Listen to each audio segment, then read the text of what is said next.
Bueno, les decía que teníamos en este bloque una charla muy interesante prevista, porque nos están visitando compañeras y compañeros de expresos y presas políticas autoconvocados.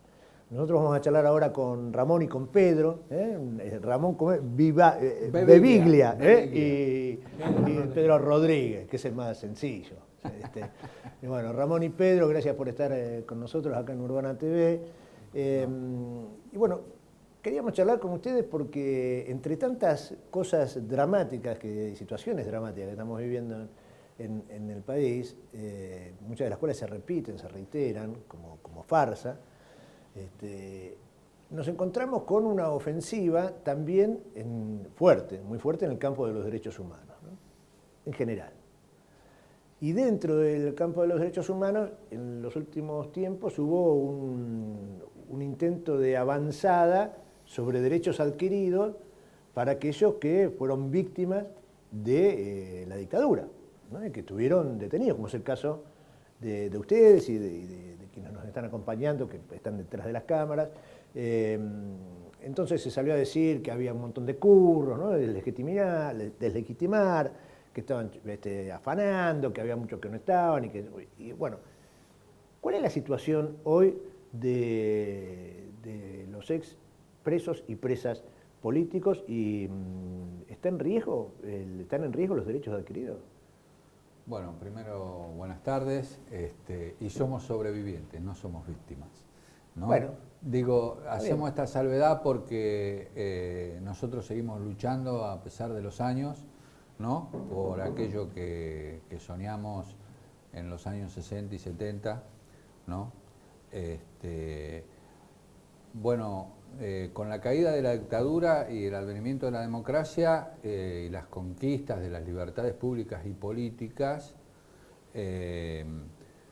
hubo compromisos internacionales que tuvo que contraer Argentina para no solo la justicia y la verdad, sino la reparación. Y en materia de reparación de derechos humanos, para los exiliados, para los presos políticos como nosotros, para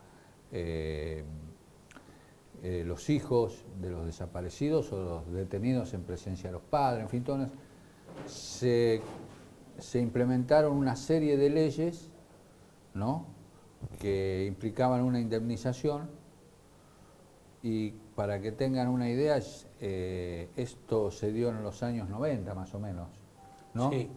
Y quedan 22.700 expedientes según el Centro de Información Pública y reconocido por la Secretaría de Derechos Humanos actuales sin resolver. En el medio de todo esto queremos... ¿Qué quiere decir? Perdón, no me digas sin resolver. Que no les han otorgado la indemnización a esos 22.700 expedientes o personas. ¿Y a cuántos sí? Y mira, ¿Tenés el número? El número, esos son los que no se resolvieron, y se resolvieron unos 20.000 más o menos, ¿no? Quiero hacer una salvedad, hay muchísimas compañeras y compañeros que estuvieron detenidos, desaparecidos, viviendo las situaciones más aberrantes, pero que son, te diría, que el doble de las leyes reconocidas, de los que pueden tener pruebas, que no tienen ninguna prueba porque cuando se da el golpe militar son todas detenciones clandestinas, ¿no? Sobre todo en Tucumán particularmente, donde ya se utilizaban las propiedades, las viviendas de los propios compañeros y sus familias como centro de detención y tortura. Eso no se puede comprobar. Entonces toda esa serie de miles de compañeros no tienen posibilidad de las leyes reparatorias. Esto es el marco general de lo que serían las leyes reparatorias. Correcto. Ahora, la denuncia que nosotros queremos hacer, que cuando asume este gobierno, ¿no?, que ya de por sí, incluso en su campaña y todo, tenía un discurso negacionista, ¿no?, nombran a Cunio Libarona como ministro de Justicia, abogado de narcotraficantes, como el caso Resonados, ¿no?, como ministro de Justicia, ¿no?, y que levanta toda una política negacionista y miente descaradamente diciendo que habíamos cobrado fortunas, cosa que no es verdad, ¿no? Y nosotros estamos peleando por compañeros, muchos de nosotros cobramos nuestra indemnización y seguimos peleando por los que no cobraron, porque gracias a la lucha fuimos consiguiendo eso, ¿no? Y Cuño Libarona, en el medio, en el 2014, unos compañeros expresos políticos hacen la denuncia de un tal Moreira, que era un falso sobreviviente del terrorismo de Estado, y se hace la denuncia y en el 2018 se abre una causa judicial, no, en el 2020 creo, 2020. Se abre una causa judicial en contra de este Moreira y una serie de estafadores. Agarrándose de eso ahora Cuño Libarona, ¿no?, dice que tiene que auditar todas las leyes reparatorias, ¿no? Las que pasaron y las que vinieron. Y manda una orden a tribunales, como ministro de Justicia, de que se suspendan todo tipo de amparos, porque acá hay dos partes. A veces, si vos tenés las pruebas suficientes, que demostrás que aparte de esa otra... nosotros tenemos que buscar nuestras propias pruebas, por eso no abren los archivos. Si abrieran los archivos de la represión, ahí están todas las pruebas, pero no los abren. Entonces nosotros tenemos que buscar todas las pruebas. Bueno, los tipos estos quieren auditar las pruebas pasadas de los que ya cobraron y de los 22.700 que no cobraron. Digo, hacemos esta pregunta. Si tardaron 30 años, porque dicen que son mucha cantidad de expedientes, en 180 días no pueden auditar todo eso. Eso es una mentira. Pero en realidad, el verdadero juego de fondo de todo esto es una modalidad de cajoneo, que le llamamos nosotros, y que se le llama en la jerga judicial cajoneo. ¿Qué quiere decir? ¿Cómo hago yo para dormir esto? ¿No? Y bueno, entonces inventaron este mecanismo para no pagarle a nadie, absolutamente. Con la gravedad... ¿Pero no lo están pagando ahora? ¿Se discontinuaron los pagos? Sí, se frenó todo, no, todo el tratamiento, ¿no? Está la Secretaría de Derechos Humanos frenada, no se firma nada, no se investiga nada, ¿no? Entonces, congeló todo, ¿no? Por 180 días con la posibilidad de prolongarlo el plazo. Vale aclarar, vale como aclaración, que la denuncia contra este sujeto, Amarilla, ¿no?, una denuncia que había sido realizada antes de la llegada de este gobierno. O sea, se había detectado, ¿no?, el mal funcionamiento, la falsedad de este reclamante, para llamarlo suavemente, es algo que se había denunciado previamente. Ahora, Pedro, digo, para ir al comienzo de esto, porque me parece que atrás de lo que envuelve esta decisión del gobierno es poner en cuestión el tema de los derechos humanos, el tema de la violación de los derechos humanos y el tema de los derechos adquiridos, ¿no? O sea, ese es el tema, es un debate político, cultural, ideológico. Exacto. No es económico, aunque tenga implicancia económica, ¿no?, y efectos, claro. Ahora, ¿por qué es justo que se les pague a los sobrevivientes de la dictadura o de la persecución estatal o paraestatal que se vivió en la Argentina?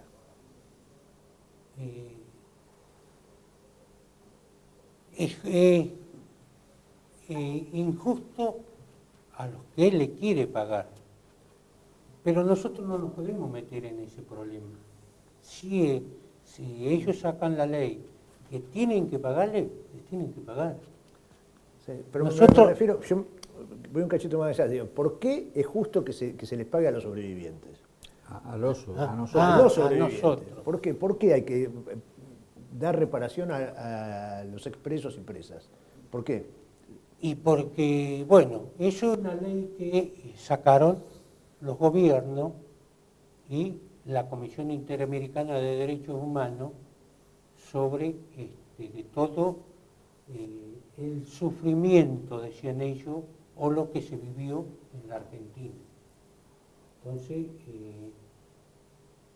en los gobiernos del peronismo nos comenzó a llamar en la época de Menem,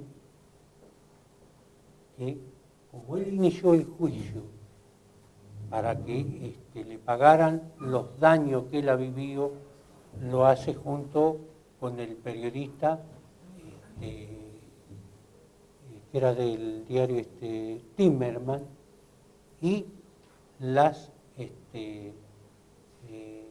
dos suecas que las hacen desaparecer aquí. Se inicia el juicio y ahí ven que ellos tienen que pagar todo eso. Pero yo creo que está muy bien, pero vos vas a la pregunta No, está bien, apunta a la profundidad. claro, más en profundidad, No, está no, bien, eso es cómo se da cronológicamente exacto, la situación a partir de, bueno, que fue la acción de Menem, que también es Exacto, contradictorio, sí, ¿no? sí, Por un lado indulto, por otro lado sí. esta reparación. Pero claro, porque esta es una pregunta que surge natural porque la han instalado. ¿Por qué tienen derecho a cobrar? Nosotros, para empezar, son conquistas de la lucha de nuestro pueblo, esto, porque nosotros vivimos en 50 años, de 1930 hasta el 83 que cae la dictadura, sobre todo lo digo para los jóvenes y eso, vivimos 25 años bajo regímenes militares, con lo que significaba cada golpe de Estado, aparte del autoritarismo, encarcelados, muertos, perseguidos, ¿no? Cuando se da el golpe en el 76, que es el más sangriento de todo, que no lo minimizo al lado de los bombardeos a Plaza de Mayo, que fue una barbaridad también, que es lo que vengo contando de esos 25 años de dictadura, ¿no? Pero a nosotros nos quitaron todo y hubo miles de compatriotas y de compañeros que sufrieron tormentos aberrantes, crímenes aberrantes, ¿no? Usurparon viviendas, nos despojaron de nuestros trabajos por solamente pertenecer a tener una idea política a disposición del Poder Ejecutivo solamente. Es decir, nos avasallaron nuestros derechos en nombre del Estado, ¿no? Y nosotros le iniciamos nuestras demandas como corresponde, ¿no?, al Estado, ¿no? Porque es un problema político. Los pueblos luchábamos para despojarnos de toda la basura que después triunfó, digamos, y que nos llevó al hambre, la miseria y la superexplotación continuó que vive nuestro pueblo, nuestra clase obrera, ¿no? No nos olvidemos que muchos de nosotros venimos del movimiento obrero de aquella época, ¿no? Y donde querían arrebatarnos todos los derechos y por eso fue esencialmente fascista la dictadura, por contrarrevolucionaria y por su proyecto económico, ¿no? Entonces nosotros salimos a reclamar, por ejemplo, persecuciones de muchos años, donde no tenemos aporte jubilatorio, no tenemos nada.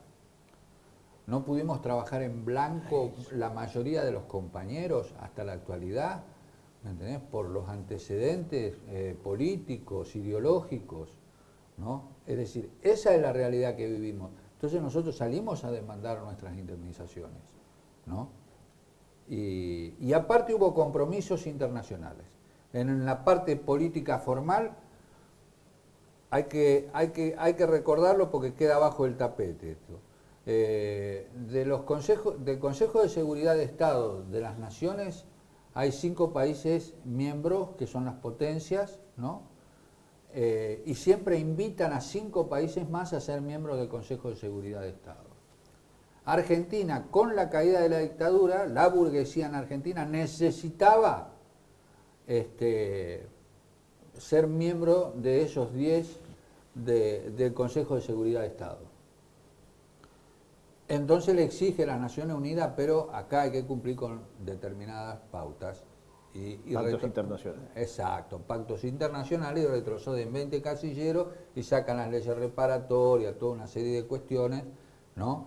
Que en eso estamos embarcados. El problema es que hay muchos, miles, como dijimos, 22.700 expedientes, que son compañeras y compañeros, ¿no?, que hoy tienen edades avanzadas, Y que no accedieron a esos derechos. que no accedieron a esos derechos, que los tormentos y las situaciones aberrantes de tortura y todo que tuvieron que pasar trae lesiones irreparables, físicas y en algunos casos mentales, ¿no? Además, digo, no sé, Pedro, Ramón, hay muchos de los que están recibiendo estos beneficios, llamarlos beneficios es raro, es una palabra que no expresa, ¿no? Que acceden a estos derechos. Sí, reparación, decimos. Reparaciones.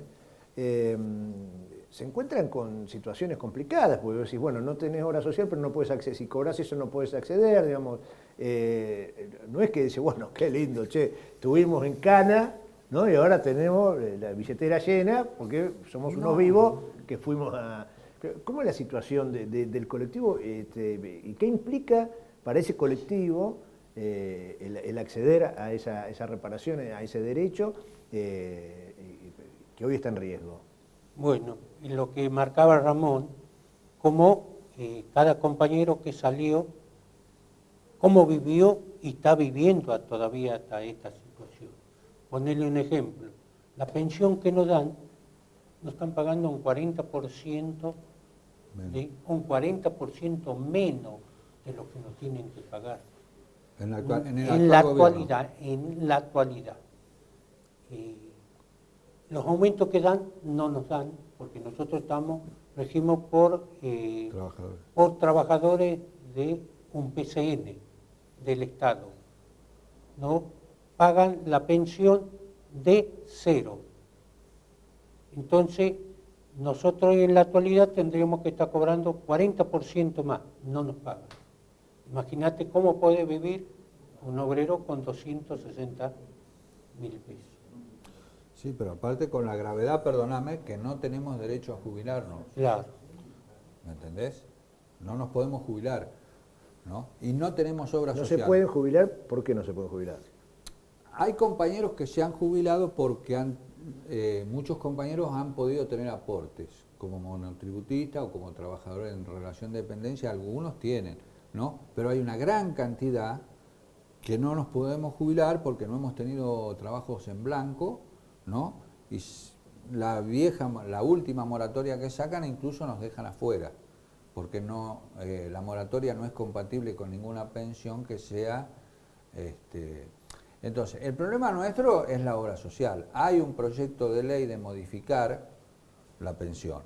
¿Por qué? Porque a nosotros nos indemnizaron con la categoría de cero, como explicaba el compañero, ¿no?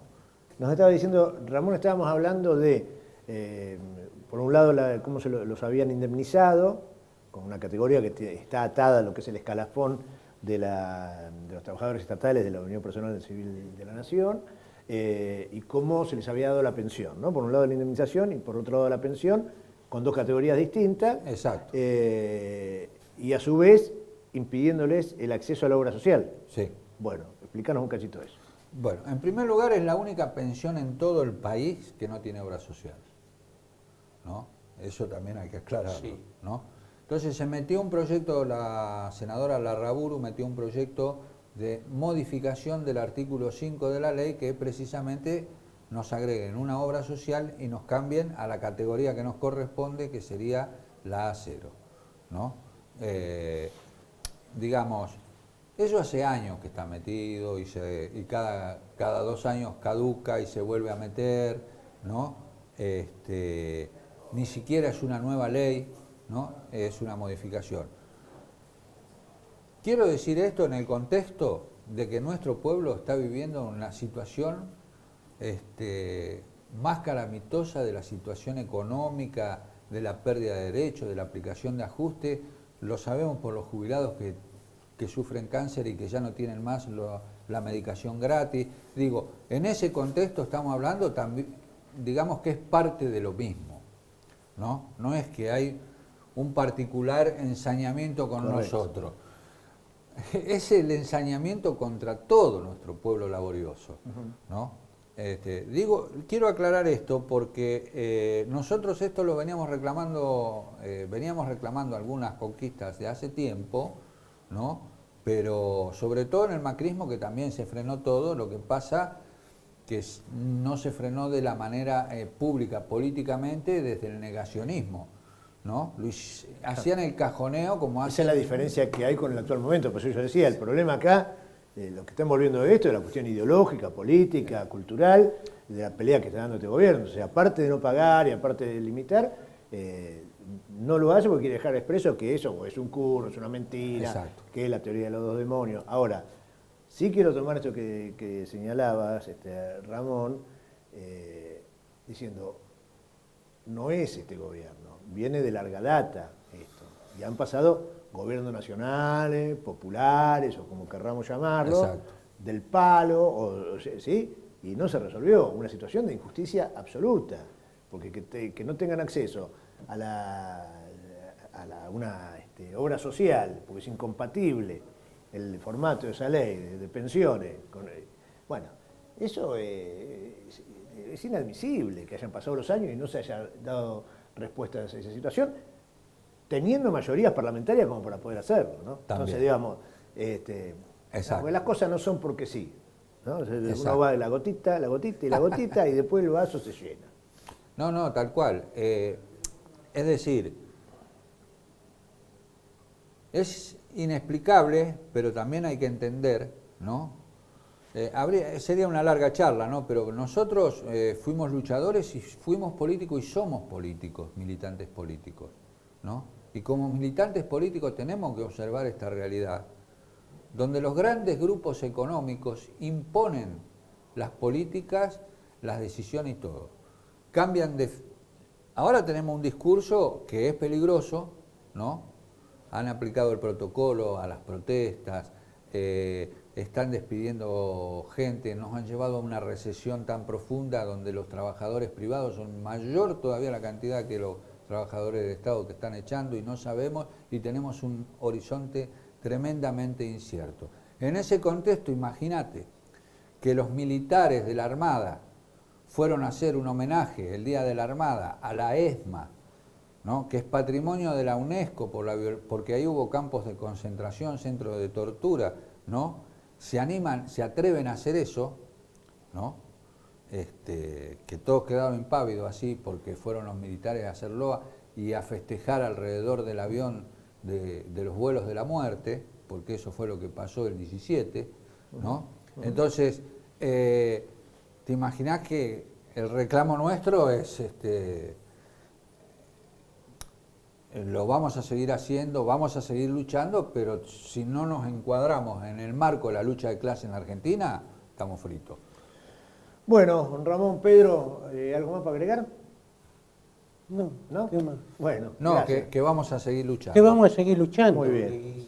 Así bueno, tratando de ver que tener un apoyo de los demás grupos, de todo, de tratar de ver si se soluciona no solo para nosotros todo esto, porque como él marcaba, todos los jubilados están pasando una crisis muy grande. Así es, así es. Bueno, gracias por No, gracias al canal, a vos, a todos, por darnos esta oportunidad y la verdad que... Hay que darle visibilidad a esto. Si no, exacto.